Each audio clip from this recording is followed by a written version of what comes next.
President, thank you so much for the invitation to Senegal. It's really an honor for us to be here. Vera Songwe, dear friend, dear colleague, thank you for inviting us to this important event. And to all the panelists, thank you so much, ministers, for allowing UNCTAD and me in my personal capacity to be here today. So let me present really refer to the global crisis that we are living right now. And it's so important because the voice of Africa, like Vera Songwe said, is so important in this present moment. And let's start by saying that really the AU has to have a permanent seat in the G20 because we need the voice of Africa to really change the things that we are living right now. We are in this global crisis, and this is a compounded crisis because it's on top of climate change. Many of our resources, and I was in the Ministry of Finance also, my dear friends, and I know how tough it is to take decisions, yes? And we have been taking decisions about climate change all the time. So part of our resources going to development has to go to adaptation and have to go for mitigation and have to go for transformative policies that will allow us to be hopeful for the future. But also we have gone through the pandemic. And now we are living the global shock of the war in Ukraine. And those are shocks that we have that don't derive from bad behavior from the countries, yes? The shock on climate change or the shock on the pandemic or the shock on the war in Ukraine is nothing that we have done wrong. It's something that is affecting our economies very badly. And in the war in Ukraine, what has happened is that the prices of food and energy and fertilizers have come together with tightening financial conditions. And this is like a perfect storm for any of our countries. This is really a crisis of the cost of living. Yes, this affects really the poorest households, the most vulnerable. It affects all of us in terms of us having to take first the decision of skipping a meal to pay for fuel, or later on to borrow from a friend or to borrow from a family, but later on we will have nowhere to look at, yes? And so here we will need, obviously, internal policies for social protection, for safety nets, like we have learned to do, and you are a very good example. President Senegal is, and many countries in Africa have done that during the pandemic. But on the other hand, we need international help. We cannot do this alone. And the problem is that the international architecture, the international financial system, is really built around a country-by-country crisis. You know, it is built by the IMF or the World Bank to come to help countries that are in a specific difficult situation. But this is not a country-by-country problem. This is a global problem. So we need global instruments to be able to tackle this crisis.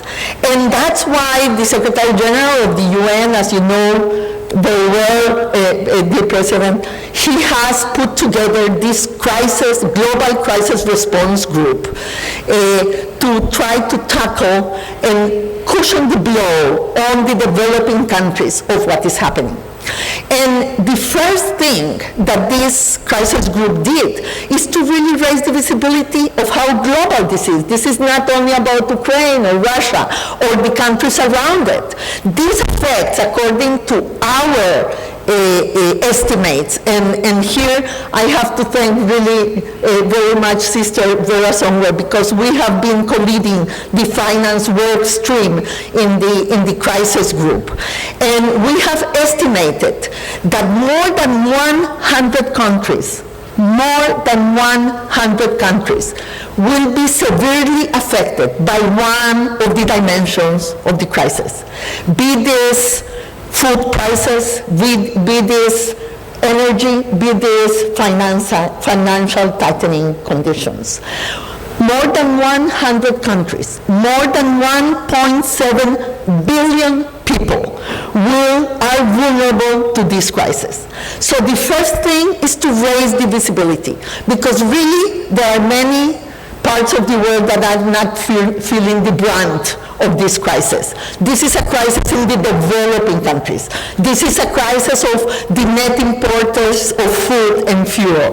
This is a crisis of those that imported from Ukraine and Russia and now have to bring the wheat and the grains from very far away with cost raising in transport like never before. Never before have we had the level or in the index of food in the world since FAO is tracking that index. Never before it has been as high as it is now. It is highest than in 2008 and 2009 when we also had a food crisis. So let's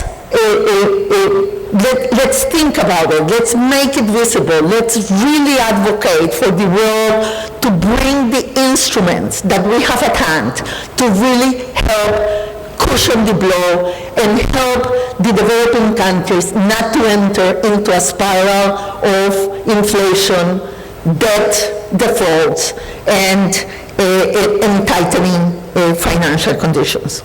Now, the good news is that we can do it. That the world has the instruments to really help the developing world. And the world has the emergency windows that they can really put forward without no conditionality to give liquidity to the developing world.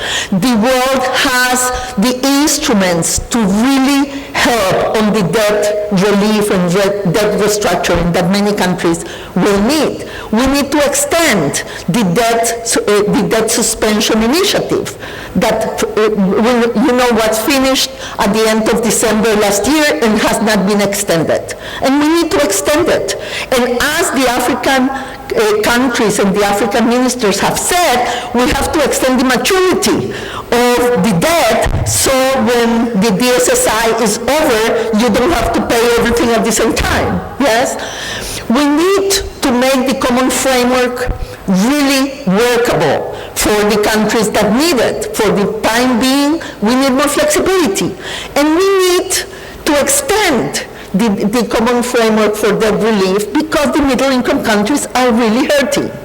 I am not saying who told me that, but one minister of Africa once, when I was in UNDP, told me that he went to sleep being a low-income country, he woke up being a middle-income country, and nothing different has happened in his country, you know. So this category of middle-income countries have become really without any meaning when a global shock is hurting all our countries. So we need liquidity. We need the debt instruments for an orderly and rational way of dealing with this crisis. And we need really the international community to wake up to the needs, to the hurt, to the suffering of the countries of the developing world. So let me just finish this saying, dear friends, dear ministers, that there is a lot that we can do together, but we will have to come together. We will have to come with one voice. We have to tell the world that they have the instruments, that there is no reason on earth for them not to take the decisions in their respective institutions to really help the world, to cushion the blow, and to do it without us having to pay the price of a crisis, in an interconnected crisis that we did not produce. Thank you very much.